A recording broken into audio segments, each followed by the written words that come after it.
Varun's next gen anniversary కార్యక్రమానికి ముఖ్య అతిథిగా విచ్చేసిన మనందరి అక్క, ప్రజా గొంతుక, జీవితకాలపు ఉద్యమకారిణి విమలక్క గారికి, అలాగే ఈ స్కూల్ మెయిన్ పిల్లర్స్ మా సోదరులు సోదరి వెంకటేష్, అరవింద్ బాబు, అలాగే సౌజన్య సోదరి గారికి, ఈ పాఠశాల ఉపాధ్యాయ బృందానికి, విద్యార్థుల తల్లిదండ్రులకు, పాత్రికేయ మిత్రులకు, కార్యక్రమానికి విచ్చేసిన మిగతా అతిథులందరికీ కూడా పేరు పేరున ఈ సాయంత్రపు శుభాభివందనాలు. మునుగునూరు ప్రాంతంలో, హైదరాబాద్ ప్రాంతంలో వరుణ్స్ మోడల్ స్కూల్స్ స్థాపించి 25 సంవత్సరాలుగా పైగా జైత్రయాత్ర కొనసాగిస్తూ అద్భుతమైన ప్రగతిని కొనసాగిస్తూ భారతదేశ భవిష్యత్ పౌరుల్ని అద్భుతంగా తీర్చిదిద్దుతూ Varun's model high school one of the best స్కూల్గా హైదరాబాద్లో చుట్టుపక్కల ప్రాంతాల్లో మంచి పేరు తెచ్చుకున్న స్కూల్. ఇంతకుముందు సోదరి సౌజన్య చెప్పినట్టు అకాడమిక్స్ ఎడ్యుకేషనే కాకుండా, తరగతి గదిలో పాఠాలే కాకుండా ఇతర యాక్టివిటీస్తో పాటు మంచి మంచి అలవాట్లు అంటే మోరల్ స్టోరీస్, మోరల్ వాల్యూస్తో పాటు స్పోర్ట్స్, మిగతా కరికులం, ఎక్స్ట్రా కరికులర్ యాక్టివిటీస్తో మంచి డెవలప్మెంట్ని చూపిస్తున్న స్కూల్. మరి ఇలాంటి స్కూల్లో చేర్పించిన తల్లిదండ్రులందరికీ కూడా పేరు పేరున అభినందనలు. భారతదేశ భవిష్యత్తే కాదు, మన కుటుంబ భవిష్యత్తు, సమాజ భవిష్యత్తు అన్నీ కూడా మన పిల్లలే. మరి ఇలాంటి పిల్లల భవిష్యత్తును తీర్చిదిద్దడానికి స్కూల్స్కి ఎంత బాధ్యత ఉందో తల్లిదండ్రులుగా మనందరికీ కూడా అంతే బాధ్యత ఉంది. మీరు చూస్తే పిల్లలకి ఇప్పుడున్న పరిస్థితుల్లో రకరకాల ప్రమాదాలు రకరకాల మార్గాల్లో వస్తున్నాయి. వివిధ చెడు అలవాట్లు, చెడు ఆలోచనలు, చుట్టుపక్కల పరిస్థితుల్లో ఇలాంటి వాటి నుంచి పిల్లల్ని కాపాడాల్సిన బాధ్యత మనందరిపైన ఉంది. పిల్లల్ని సక్రమమైన పౌరులుగా తీర్చిదిద్ది ఈ సమాజానికి, దేశానికి అందించాల్సిన బాధ్యత ఉంది. మీరు చూస్తే పిల్లలు ఈ మధ్యకాలంలో సెల్ ఫోన్కి బాగా అలవాటు పడిపోయినారు. 10 సంవత్సరాల లోపు పిల్లలు 80% మంది యాంగ్జైటీ లాంటి మానసిక సమస్యలతో బాధపడుతున్నారు. ఇవన్నీ కూడా తల్లిదండ్రులుగా మనం ఇంటి దగ్గర వాళ్ళకి చెప్తే వినట్లేదనో, లేదంటే గారాబంలోనో, ఏడుస్తున్నారనో వాళ్ళ చేతికి మొబైల్ ఇచ్చి మనం చెడగొడుతున్నాం. దాంట్లో వచ్చే చెత్త కంటెంట్ అంతా కూడా పిల్లలు అలవాటు పడి ఆ మొబైల్ గేమ్స్కి అలవాటు పడి చీకాకు తెచ్చుకోవడం, మానసిక ఏకాగ్రత లేకపోవడం, చదువు మీద శ్రద్ధ లేకపోవడం, ఇలాంటివన్నిటి కూడా ఈ మొబైల్ వల్ల ఎంతో అనర్థాలకి దారితీస్తోంది. ఇలాంటి మొబైల్ని దూరం చేయాల్సిన అవసరం ఉంది. అలాగే తల్లిదండ్రులుగా భారతదేశం అంటేనే కుటుంబ విలువలు. ప్రపంచమంతా మన వైపు చాలా అబ్బురంగా చూస్తుంది. అవరా ఈ భారతీయులు కుటుంబంలో ఇంత బాగా కలిసిమెలిసి ఎలా ఉంటున్నారని చెప్పేసి. మనం ఈ కాలంలో కూడా ఇంత మంచి కుటుంబ విలువలతో ముందుకు వెళ్తున్నామంటే మన పిల్లలకి మనం తరతరాలుగా మనం చెప్తున్న మన బంధుత్వాలు వాటి గురించి చెప్తూ మనం వాళ్ళు పెంచే తీరులోనే ఆ కుటుంబ విలువలకు వాళ్ళకి తెలుస్తున్నాయి. మరి ఇప్పటి పిల్లలకందరికీ కూడా బంధుత్వాలు, సాంప్రదాయాలు, కుటుంబ విలువల గురించి మనం తరచుగా చెప్తుండాలి. అది తల్లిదండ్రులుగా బాధ్యత.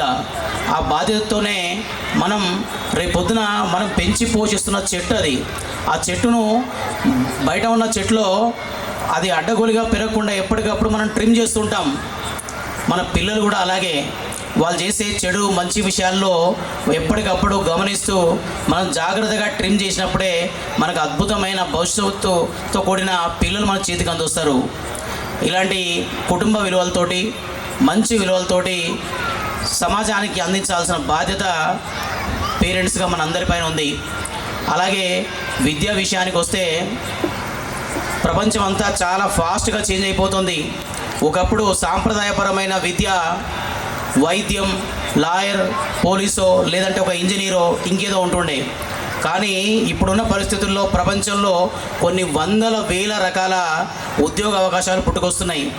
మీరు ఇంతకుముందు పిల్లలు ఈ స్టేజ్ పైన పర్ఫామ్ చేసేటప్పుడు ఒక చిన్న 3D animation rhyme back side మానిటర్లో ప్లే అవుతుండే. 3 minutes ఆ రైమ్స్ని బిల్డ్ చేయడానికి 3 years బ్యాక్ 30 మంది ఒక నెల పాటు కష్టపడితే కానీ అలాంటి 3D యానిమేషన్ రూపొందేది కాదు. కానీ కృత్రిమ మేధ, ఆర్టిఫిషియల్ ఇంటెలిజెన్స్ వచ్చిన తర్వాత ఒక వ్యక్తి 30 నిమిషాల్లో అదే 3 నిమిషాల 3D యానిమేషన్ని క్రియేట్ చేసే టెక్నాలజీ వచ్చింది. సో కొత్త టెక్నాలజీలు, ప్రపంచ గమనాన్ని మారుస్తున్న టెక్నాలజీలను మనం గమనిస్తూ పిల్లల్ని కొత్త దారిలో మనం ముందు తీసుకెళ్ళి కొత్త టెక్నాలజీలో వస్తున్న మార్పులను గమనించి సాంప్రదాయపరమైన విద్యనే కాకుండా ఆధునికపరమైన విద్యని, ప్రపంచ పోకడల్ని, ప్రపంచ ట్రెండ్ని గమనిస్తూ మన పిల్లలకి మనం మార్గదర్శనం చేయాల్సిన అవసరం ఉంది. మీరు చూస్తే గడిచిన 2 సంవత్సరాల్లో ప్రపంచంలో ఉన్న అన్ని రంగాల్లో ఆర్టిఫిషియల్ ఇంటెలిజెన్స్ అనేది ఇన్వాల్వ్ అయిపోయింది. మీరు చూస్తే ఏ ఫీల్డ్లో అయినా 100 మంది చేసే పని ఒక్క ఆర్టిఫిషియల్ ఇంటెలిజెన్స్ చేయగలుగుతుంది. ఒక్క హైదరాబాద్లోనే గడిచిన నెలలో 3000 మంది సాఫ్ట్వేర్ ఇంజనీర్లు ఆర్టిఫిషియల్ ఇంటెలిజెన్స్ వల్ల ఉద్యోగాలను కోల్పోవాల్సిన పరిస్థితి వచ్చింది. ఆర్టిఫిషియల్ ఇంటెలిజెన్సు ఎంత గొప్పదో దాన్ని చేసే పరిణామాలు అదే తీవ్రమైన పరిణామాల్లో ఉన్నాయి. మీరు నేర్చుకోవాలనుకున్నవి అన్నీ కూడా పిల్లలకి చిన్న ప్రోగ్రామ్స్లో కూడా చిన్నప్పటి నుంచే వాళ్ళకి ఆ విషయం పైన అవగాహన పెంచుతూ ట్రెండింగ్ కొత్తగా ఏం జరుగుతున్నాయి, ఏం వస్తున్నాయి అన్న విషయాలని వాళ్ళకి ఎప్పటికప్పుడు మార్గదర్శనం చేస్తూ ఉంటేనే ఇప్పుడున్న కాంపిటేటివ్ వరల్డ్లో వీళ్ళు విజేతలుగా ఉండగలుగుతారు. భారతదేశం పాటిస్తున్న కుటుంబ విలువలు, విద్యా విధానంతోనే ఈరోజు ప్రపంచంలో ఉన్న గొప్ప కంపెనీలకు, మైక్రోసాఫ్ట్ అయితేనేమి, గూగుల్ అయితేనేమి, ప్రపంచవ్యాప్తంగా ఉన్న గొప్ప కార్పొరేట్ కంపెనీలకు భారతీయులు నాయకత్వం వహిస్తున్నారు. ఇదే పందా కొనసాగించాలి. వచ్చే దశాబ్దానికి ఇంకా కొన్నాళ్ళు కూడా ప్రపంచాన్ని నిర్మించాలి అంటే మన విద్యార్థుల్ని, మన కుటుంబంలో ఉన్న సభ్యుల్ని వస్తున్న ట్రెండ్కి అనుగుణంగా మనము మంచి విలువలతో, కుటుంబ విలువలతో పెంచుతూ క్యారియర్లో, ఉద్యోగ అవకాశాల్లో ప్రపంచంలో వస్తున్న ట్రెండ్ను గమనిస్తూ ముందుకెళ్లాల్సిన అవసరం ఉంది. విద్యార్థులు తరచుగా పిల్లలకి ఏం చెప్తుంటారంటే, నీ క్లాస్ ఫస్ట్ వచ్చిందా, ఈ సబ్జెక్ట్లో 95% పైన వచ్చాయా, 98 వచ్చాయా, 99 వచ్చాయా అని పిల్లలు చెప్తుంటారు. పిల్లలకి ఎన్ని మార్కులు వచ్చాయని కాదు, ఆ సబ్జెక్ట్ని పిల్లలు ఇష్టంతో ఎంత బాగా చదువుకున్నారనేది మనం గమనించాల్సిన అవసరం ఉంది. సబ్జెక్టులతో పాటు, క్లాస్ రూమ్ సబ్జెక్టులతో పాటు మానవతా విలువలతోటి, మంచి కుటుంబ విలువలతో పెరుగుతున్నాడా లేదా అని గమనించాల్సిన అవసరం ఉంది.